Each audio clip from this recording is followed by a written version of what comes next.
ओम शांति। 27/4/2024 की मुरली है। मुख्य रूप से बाबा ने कहा, विकल्प जीत बनने के लिए अपने को आत्मा समझ भाई भाई की दृष्टि से देखो। शरीर को देखने से विकल्प आते हैं, इसलिए भ्रुकुटी में आत्मा भाई को देखो। पावन बनना है तो यह दृष्टि पक्की रखो। निरंतर पतित पावन बाप को याद करो। याद से ही कट निकलती जाएगी, खुशी का पारा चढ़ेगा और विकल्पों पर विजय प्राप्त कर लेंगे। आगे कहा, पढ़ाई पर पूरा ध्यान देकर स्वयं को संपत्तिवान बनाना है, कुछ भी मांगना नहीं है। एक बाप की याद और पवित्रता की धारणा से पद्मा पदम बनना है। राहु के ग्रहण से मुक्त होने के लिए विकारों का दान देना है। Here no evil. जिन बातों से सीढ़ी नीचे उतरे निर्गुण बने, उन्हें बुद्धि से भूल जाना है। अब सुनते हैं माँ वाक्यों को विस्तार से। बाबा ने कहा, मीठे बच्चे, तुम आए हो बाप से हेल्थ वेल्थ हैप्पीनेस का वर्षा लेने। ईश्वरीय मत पर चलने से ही बाप का वर्षा मिलता है। प्रश्न है, बाप ने सभी बच्चों को विकल्प जीत बनने की युक्ति कौन सी बताई है? उत्तर, विकल्प जीत बनने के लिए अपने को आत्मा समझ भाई भाई की दृष्टि से देखो। शरीर को देखने से विकल्प आते हैं, इसलिए भ्रुकुटी में आत्मा भाई को देखो। पावन बनना है तो यह दृष्टि पक्की रखो। निरंतर पतित पावन बाप को याद करो। याद से ही कट निकलती जाएगी, खुशी का पारा चढ़ेगा और विकल्पों पर विजय प्राप्त कर लेंगे। ओम शांति। शिव भगवान उवाच, अपने शालिग्रामों प्रति। शिव भगवान उवाच है तो जरूर शरीर होगा, तब तो वाच होगा। बोलने के लिए मुख जरूर चाहिए, तो सुनने वालों को भी कान जरूर चाहिए। आत्मा को कान मुख चाहिए। अभी तुम बच्चों को ईश्वरीय मत मिल रही है, जिसको राम मत कहा जाता है। दूसरे फिर है रावण मत पर। ईश्वरीय मत और आसुरी मत। ईश्वरीय मत आधा कल्प चलती है। बाप ईश्वरीय मत देकर तुमको देवता बना देते हैं। फिर सतयुग त्रेता में वही मत चलती है। वहाँ जन्म भी थोड़े हैं, क्योंकि योगी लोग हैं, और द्वापर कलयुग में है रावण मत। यहाँ जन्म भी बहुत है, क्योंकि भोगी लोग हैं, इसलिए आयु भी कम होती है। बहुत संप्रदाय हो जाती है और बहुत दुखी होते हैं। राम मत वाले फिर रावण मत से मिल जाते हैं, तो सारी दुनिया की रावण मत हो जाती है। फिर बाप आकर सबको राम मत देते हैं। सतयुग में है राम मत, ईश्वरीय मत। उसको कहा जाता है स्वर्ग। ईश्वरीय मत मिलने से स्वर्ग की स्थापना हो जाती है आधा कल्प के लिए। वो जब पूरी होती है तो रावण राज्य होता है, उसको कहा जाता है आसुरी मत। अब अपने से पूछो, हम आसुरी मत से क्या करते थे, ईश्वरीय मत से क्या कर रहे हैं? आगे जैसे कि नरकवासी थे, फिर स्वर्गवासी बनते हैं शिवालय में। सतयुग त्रेता को शिवालय कहा जाता है। जिस नाम से स्थापना होती है तो जरूर उनका नाम भी रखेंगे, तो वो है शिवालय, जहाँ देवता रहते हैं। रचयिता बाप ही तुमको यह बातें समझा रहे हैं। क्या रचते हैं वो भी तुम बच्चे समझते हो। सारी रचना इस समय उनको बुलाती है, हे पतित पावन, वाह हे लिबरेटर, रावण के राज्य से व दुख से छुड़ाने वाले। अभी तुमको सुख का मालूम पड़ा है, तब इसको दुख समझते हो, नहीं तो कई इसको दुख थोड़े ही समझते हैं। जैसे बाप नॉलेजफुल है, मनुष्य सृष्टि का बीज रूप है, तुम भी नॉलेजफुल बनते हो। बीज में झाड़ की नॉलेज होती है ना, परंतु वो है जड़। अगर चैतन्य होता तो बता देता। तुम चैतन्य झाड़ के हो, इसलिए झाड़ को भी जानते हो। बाप को कहा जाता है मनुष्य सृष्टि का बीज रूप, सत्य चित्त आनंद स्वरूप। इस झाड़ की उत्पत्ति और पालना कैसे होती है, यह कोई नहीं जानते। ऐसे नहीं नया झाड़ उत्पन्न होता है, यह भी बाप ने समझाया है। पुराने झाड़ वाले मनुष्य बुलाते हैं कि आकर रावण से लिबरेट करो। क्योंकि इस समय रावण राज्य है। मनुष्य तो न रचयिता को न रचना को जानते। खुद बाप बतला रहे हैं, मैं एक ही बार हेवन बनाता हूँ, हेवन के बाद फिर हेल बनता है। रावण के आने से फिर वाम मार्ग में चले जाते हैं। सतयुग में हेल्थ, वेल्थ, हैप्पीनेस सब है। तुम यहाँ आए हो बाप से वर्षा लेने, हेल्थ, वेल्थ, हैप्पीनेस का, क्योंकि स्वर्ग में कभी दुख होता नहीं। तुम्हारी दिल में है कि हम कल्प कल्प पुरुषोत्तम संगम युग में पुरुषार्थ करते हैं। नाम ही कैसा अच्छा है। और कोई युग को पुरुषोत्तम थोड़े ही कहते हैं। उनमें तो सीढ़ी नीचे उतरते जाते हैं। बाप को बुलाते भी है, समर्पण भी करते हैं, लेकिन यह मालूम नहीं रहता कि बाप कब आएगा। पुकारते तो है, ओ गॉडफादर लिबरेट करो, गाइड बनो। लिबरेटर बनेंगे तो ज़रूर आना पड़े, फिर गाइड बन ले जाना पड़े।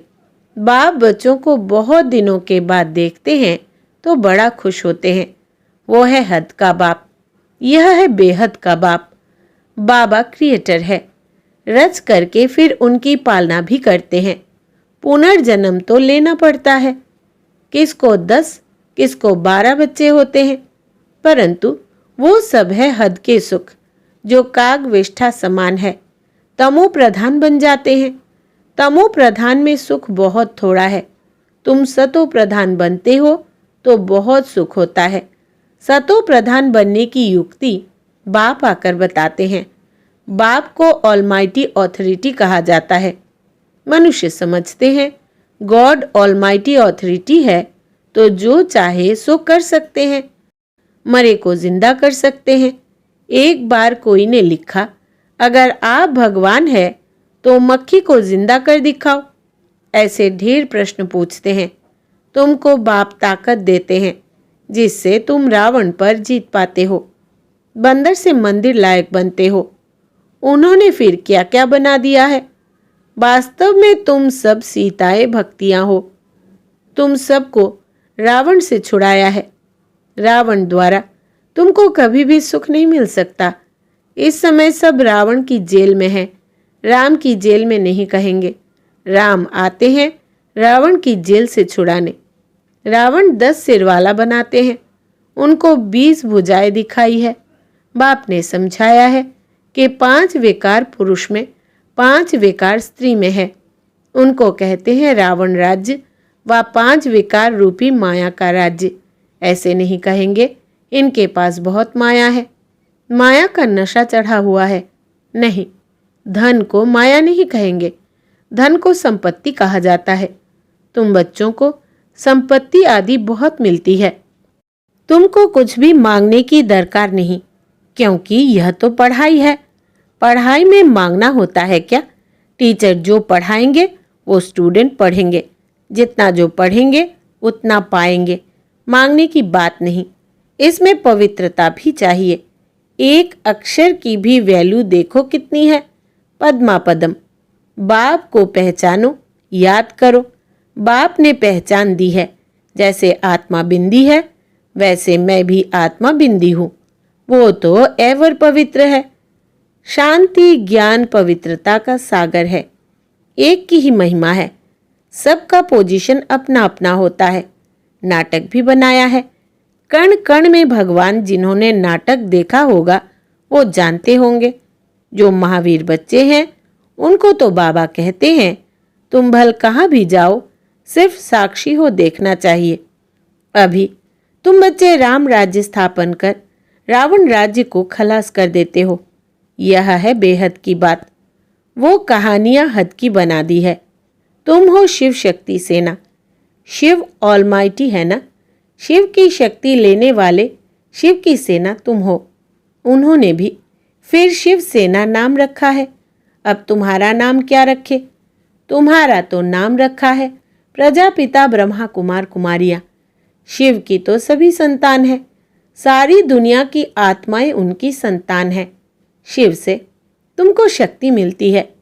शिव बाबा तुमको ज्ञान सिखलाते हैं, जिससे तुमको इतनी शक्ति मिलती है जो आधा कल्प तुम सारे विश्व पर राज्य करते हो। तुम्हारी यह है योग बल की शक्ति और उन्हों की है बाहुबल की। भारत का प्राचीन राजयोग गाया हुआ है। चाहते भी है भारत का प्राचीन योग सीखे, जिससे पैराडाइज स्थापन हुआ था। कहते भी है क्राइस्ट से इतने वर्ष पहले पैराडाइज था। वो कैसे बना? योग से। तुम हो प्रवृत्ति मार्ग वाले सन्यासी। वो घर बार छोड़ जंगल में चले जाते हैं। ड्रामा अनुसार हर एक को पाठ मिला हुआ है। इतनी छोटी सी बिंदी में कितना पाठ है, इसको कुदरत ही कहेंगे। बाप तो एवर शक्तिमान गोल्डन एजेड है। अभी तुम उनसे शक्ति लेते हो। यह भी ड्रामा बना हुआ है। ऐसे नहीं कि 1000 सूर्य से तेजोमय है। वो तो जो जिसका भाव बैठता है तो उस भावना से देखते हैं। आंखें लाल लाल हो जाती है। बस करो, हम नहीं सहन कर सकते। बाप कहते हैं वो सब भक्ति मार्ग के संस्कार है। यह तो नॉलेज है, इसमें पढ़ना है। बाप टीचर भी है, पढ़ा रहे हैं। हमको कहते हैं तुमको तमो प्रधान से सतो प्रधान बनना है। बाबा ने समझाया है हियर नो इविल। मनुष्यों को पता नहीं है कि यह किसने कहा है। पहले बंदर का चित्र बनाते थे, अभी मनुष्यों का बनाते रहते हैं। बाबा ने भी नलिनी बच्ची का बनाया था। मनुष्यों को भक्ति का नशा कितना है। भक्ति का राज्य है ना, अभी होता है ज्ञान का राज्य। फर्क हो जाता है। बच्चे जानते हैं बरोबर ज्ञान से बहुत सुख होता है, फिर भक्ति से सीढ़ी नीचे उतरते हैं। हम पहले सतयुग में जाते हैं, फिर जू मिसल नीचे उतरते हैं। 1250 वर्ष में 2 कला कम होती है। चंद्रमा का मिसाल है। चंद्रमा को ग्रहण लगता है, कलाएं कम होने लगती है, फिर धीरे धीरे कलाएं बढ़ती है तो 16 कला होते हैं। वो है अल्पकाल की बात। यह तो है बेहद की बात। इस समय सभी पर राहु का ग्रहण है। ऊंचते ऊंच है बृहस्पति की दशा, नीचे में नीची है राहु की दशा। एकदम दिवाला निकाल देते हैं। बृहस्पति की दशा से हम चढ़ते हैं। वह बेहद के बाप को जानते नहीं है। अब राहु की दशा से सब पर बरोबर है। यह तुम जानते हो और कोई नहीं जानते। राहु की दशा ही इनसॉल्वेंट बनाती है। बृहस्पति की दशा से सॉल्वेंट बनते हैं। भारत कितना सॉल्वेंट था? एक ही भारत था। सतयुग में राम राज्य पवित्र राज्य होता है, जिसकी महिमा होती है। अपवित्र राज्य वाले गाते हैं मैं निर्गुण हारे में कोई गुण नहीं। ऐसी संस्थाएं भी बनाई हैं, निर्गुण संस्था। अरे यह तो सारी दुनिया निर्गुण संस्था है। एक की बात थोड़ी ही है। बच्चे को हमेशा महात्मा कहा जाता है। तुम फिर कहते हो कोई गुण नहीं। यह तो सारी दुनिया है, जिनमें कोई गुण न होने कारण राहु की दशा बैठी है। अब बाप कहते हैं दे दान तो छूटे ग्रहण। अब जाना तो सबको है ना। देह सहित देह के सभी धर्म को छोड़ो, अपने को आत्मा निश्चय करो। तुमको अब वापिस जाना है। पवित्र न होने कारण वापिस कोई जा नहीं सके। अब बाप पवित्र होने की युक्ति बताते हैं। बेहद के बाप को याद करो। कई कहते हैं बाबा हम भूल जाते हैं। बाप कहते हैं मीठे बच्चे, पतित पावन बाप को तुम भूल जाएंगे तो तुम पावन कैसे बनेंगे? विचार करो कि यह क्या कहते हो। जानवर भी कभी ऐसे नहीं कहेंगे कि हम बाप को भूल जाते हैं। तुम क्या कहते हो? मैं तुम्हारा बेहद का बाप हूँ। तुम आए हो बेहद का वर्षा लेने। निराकार बाप साकार में आए तब तो पढ़ाए। अभी बाप ने इसमें प्रवेश किया है। यह है बाप दादा। दोनों की आत्मा इस भ्रुकुटी के बीच में है। तुम कहते हो बाप दादा, तो जरूर दोनों आत्माएं होंगी, शिव बाबा और ब्रह्मा की आत्मा। तुम सब बने हो प्रजापिता ब्रह्मा कुमार कुमारी। तुमको नॉलेज मिलती है तो जानते हो हम भाई भाई है। फिर प्रजापिता ब्रह्मा द्वारा हम भाई बहन बनते हैं। यह याद पक्की चाहिए। परंतु बाबा देखते हैं कि बहन भाई में भी नाम रूप की कशिश होती है। बहुतों को विकल्प आते हैं। अच्छा, शरीर देखकर विकल्प आते हैं। अब बाप कहते हैं अपने को आत्मा समझ भाई भाई की दृष्टि से देखो। आत्माएं सब ब्रदर्स है तो बाप जरूर चाहिए। सबका एक बाप है, सभी बाप को याद करते हैं। अभी बाप कहते हैं सतो प्रधान बनना है तो माँ में कम याद करो। जितना याद करेंगे तो कट निकलती जाएगी, खुशी का पारा चढ़ेगा और कशिश होती रहेगी नंबरवार पुरुषार्थ अनुसार। अच्छा, मीठे मीठे सिकिलदे बच्चों प्रति माता पिता बाप दादा का याद प्यार और गुड मॉर्निंग। रूहानी बाप की रूहानी बच्चों को नमस्ते। हम रूहानी बच्चों की रूहानी बाप दादा को याद प्यार, गुड मॉर्निंग और नमस्ते बाबा नमस्ते। धारणा के लिए मुख्य सार। पहला, पढ़ाई पर पूरा ध्यान देकर स्वयं को संपत्तिवान बनाना है, कुछ भी मांगना नहीं है।